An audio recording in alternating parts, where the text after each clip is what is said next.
Hi everyone, Sterling Jaquith here, and I wanted to pop in and give you a halfway point pep talk.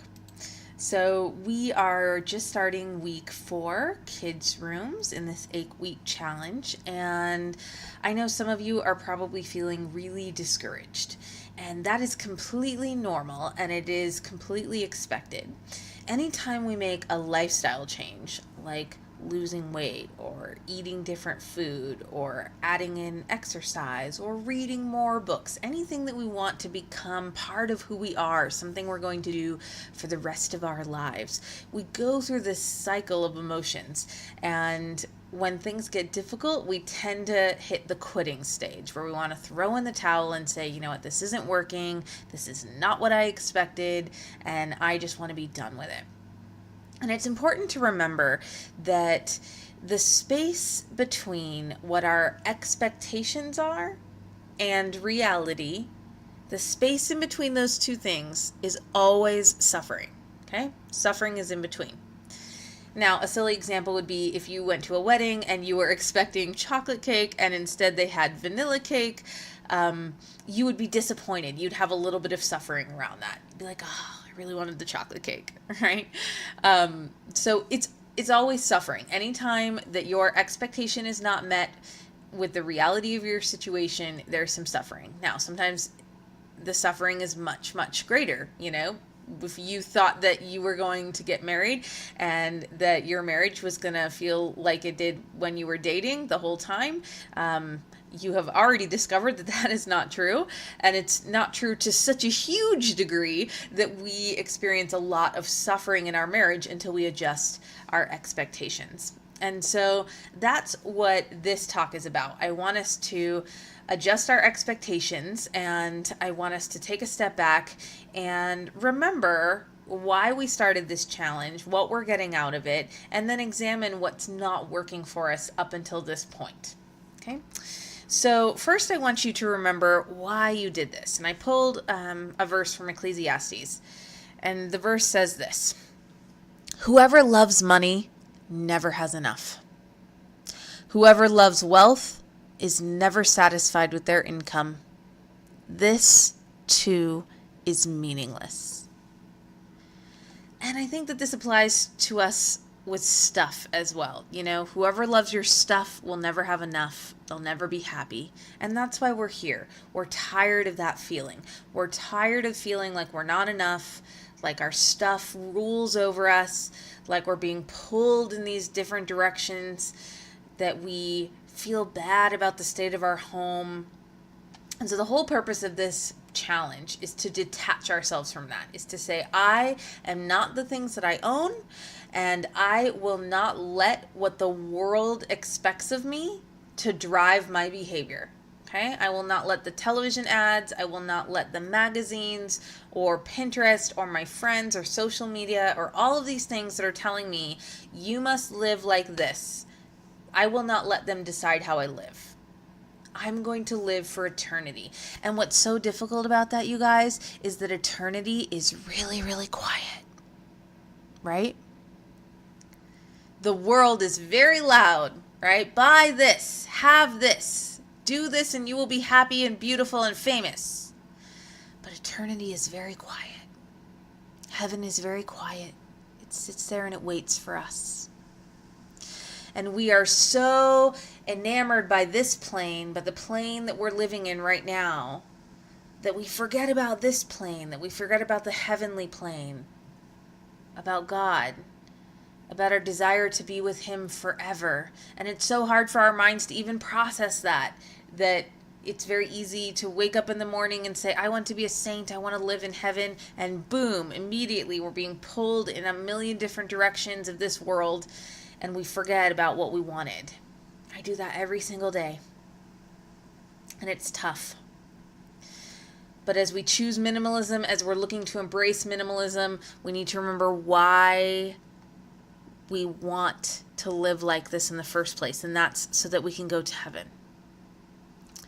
So now is the time for you to put on your scientist lab jacket, okay? We're going to not feel bad about our choices or what's happened. We're going to attach no emotions to this whatsoever, but we're going to look back at the last 3 weeks and ask ourselves, what was working, what wasn't working. And I think one of the first things that we need to examine is our willpower. So willpower is like a battery. We have a certain amount of willpower that we wake up with in the morning. We deplete that throughout the day, and then it's done when it's done. We can't get it back. So if you have left a lot of your minimalism tasks till the end of the day when your children are sleeping, which is smart, that is a good idea, but you tackled other difficult emotional things during the day first, it's likely that you have no willpower left when you take action at 7:30 at night. You feel like, I can't do this. And that's true. You can't. You have lost the ability to think clearly and to use your willpower to make good decisions. So for example, if you woke up in the morning fresh and excited to tackle the day, I'm always excited to tackle the day, but then you sit down and you blow a significant amount of your willpower helping your 7-year-old with math, okay? It's difficult. You're slogging through it. He's frustrated. You're frustrated. Your battery at this point is going, right? You're using up this energy. And we do this all day long, deciding what to wear, deciding what to eat, deciding what we're going to do with each hour of the day. As we're making these choices, we're using our willpower to make these choices and to try to make the best choice. And so we're using up that energy. And that's why most of us are, terrible versions of ourselves by the end of the day. And we're eating the ice cream and drinking wine and watching TV and, whatever we set out to do kind of gets tossed under the rug by the end of the day. So that is common. And it's because of this concept that willpower is like a battery gets depleted. So ask yourselves, how are you setting yourselves up? Are you setting yourselves up for success? Or are you tackling minimalism things on days when you're tackling other things that are really difficult emotionally? I'm going to link a book to Willpower so you can read more about that and hopefully harness that a little bit more.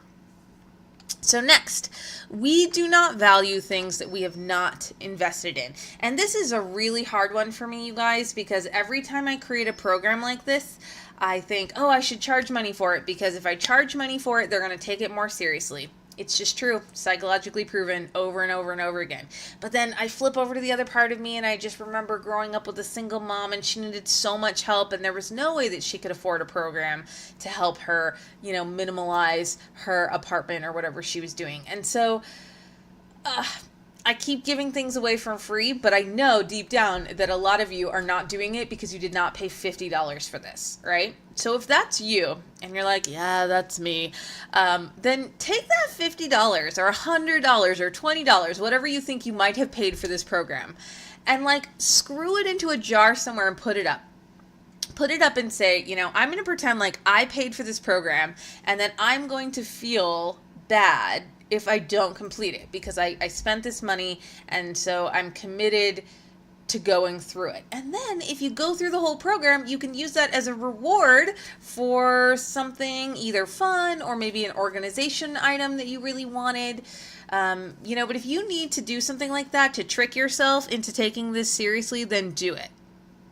Because the truth is, it is a free program, but I think there's a ton of value here, and I think that you can work that out yourself in some way to help you take it more seriously. The next thing I want to mention is that small steps really, really work. You don't have to go on this 8-week timeline with us. You could take 50 weeks. You could take a whole year. There's 52, not 50. You could take a whole year. And so do baby steps. And if you're feeling really discouraged and down because you had this expectation of doing a lot already and you haven't, I would really suggest just picking one small area to work on to spin yourself back up. So a junk drawer, maybe one of your children's sets of shoes. I'm going to tackle the 2-year-old shoes. And that's going to take 20 minutes, but you've got 20 minutes. You can do it. And if you do that, it's going to spin you up. You're going to feel good about yourself and what you've done. And then that's going to fuel your energy and your enthusiasm for tackling another step. So pick a baby step. Don't worry about the whole thing and dive into it. The next thing that you need to ask yourself is, are you in survival mode? okay? If you're in survival mode, and that includes things like being pregnant, being incredibly financially stressed, someone having an illness in your family, maybe you're taking care of somebody right now, whatever it is, maybe one of your children's having a really hard time in school, okay? I might even say that that would take you into survival mode because you're just all hands on deck. We've got to help him right now. And so you don't have the emotional space to tackle minimalism. That's okay. Back away. Say, this is not the time. It doesn't mean that if you try it again in the future, you're going to fail. You know, we tend to attach big emotions to failing at something, right? We say, oh, if I fail at this, then I'm never going to get it done. But that's not true. You're making a conscious decision to choose something else that's important. You're going to set this down and you're going to come back to it. So if you are in survival mode right now, have some forgiveness for yourself and say, I'm going to come back to this at a better time. That's just maturity. If you can do that, that's just a mature decision. That's not a failure at all. Next, I want to mention the motivation equation. And I write about this in Catholic Mom Challenge, and I write about it in Not of This World. But the motivation equation is a cute equation that you can run through to say, you know, why am I not motivated enough to do this? If you're struggling, then absolutely you're not motivated enough to do it. And we're going to find out why. There's 4 ingredients to the motivation equation. And so you need to look at each 4 and say, what's going on? Why am I not getting this done? And in the end, the answer might be, it's not important to me. That could be true. You could get to the end of this and go, guess what? Minimalism is not actually that important to me. And that's the truth about why I'm not getting it done. That's okay. It's not intrinsically important. I think it's great. I think it's helpful for people, but it's not necessary. You don't need to embrace a minimalist lifestyle if you want to be a good Catholic. One woman in the group, she said that. She said, I think last week, you know, I'm just not really a minimalist, and that's okay. And I was so heartened by that. I was like, you go. That's awesome. You know, she was just owning her own situation, and she knew herself. What she's saying is that not being a minimalist is not stressing her out. Her stuff is stressing her out, and that's okay. I think she's going to continue going through the challenge and kind of organizing and maybe decluttering a few things. But what she's saying is she's not going to change her life to live like a minimalist who is constantly getting rid of things and living off as little as they can. Right? And I really respect that. I always respect owning ourselves and living with intentionality, which is a core principle of minimalism anyway. And so I want you to ask yourself, if I'm not motivated, which of the 4 things is keeping me from that? I'm going to post a link to the motivation equation article that I have. I've written an article, so you can read that if you don't have one of those other 2 books that lays out what the motivation equation is. So the last thing that I want to leave you with is this idea that humans can do hard things. We are incredibly strong. We can do incredible things. If we suddenly hit World War III, you would not believe how hard you would work from sunup to sundown, taking care of your children and making sure that they are safe and fed and loved. You can do hard things.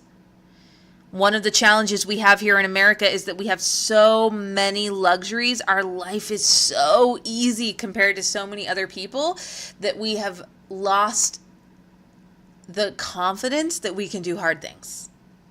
But you can. You can do incredibly hard things. I believe in you, and it's worth it. In fact, the harder I work at anything, the more I sense my own value. The harder I work, the more I feel close to God, because I feel like I'm really using this one life that He gave me. And it brings me the good kind of self-confidence. The one that's built on a rock, not built on sand. And so if you have fumbled the first half of this course and you're feeling kind of down about that, I would just say, draw a line, pick yourself up, move forward, and get it done. That is going to feel so great for you, especially before the holidays come. Having a house that has less stuff and is more peaceful and and that helps you to be more calm is so worth it. It's absolutely worth it. And that's why we're here. And I promise you, that's going to happen. So I want you to stick with it. Unless you're in survival mode or unless you go through the motivation equation and for some other reason you decide this is not for you, I want you to stick with it. I want you to believe in yourself because you can do it. If you are struggling with anything, post it in the group or wait till the Thursday live question and answer and I will answer it for you. This group is amazing. You guys have come up with way better answers even than I do. It's amazing. Like, I love it. So just put your question there or put it under the graphic for live Q&A on Thursday and I will answer it for you. And that's what's so amazing about community is that we're here for each other and we're all going through this and we all want each other to win, right? We can all win at this at the same time. And ultimately, what I really, really want for you is I want you to have so much peace that the people around you are attracted to your peace. And I really believe that holiness is attractive, and that's how we're going to convert people. That's how we're going to bring them to Jesus. And that really ultimately should be our goal, to get to heaven and to take as many people with us as we can. So I will pray for you extra hard this week, especially if you're feeling discouraged. And there's lots of resources to help you overcome that, and I will link them below this video. So thank you very much for being part of this challenge. I'm having a blast. I'm learning so much, and you've helped me, and I hope that you have found it helpful as well. God bless.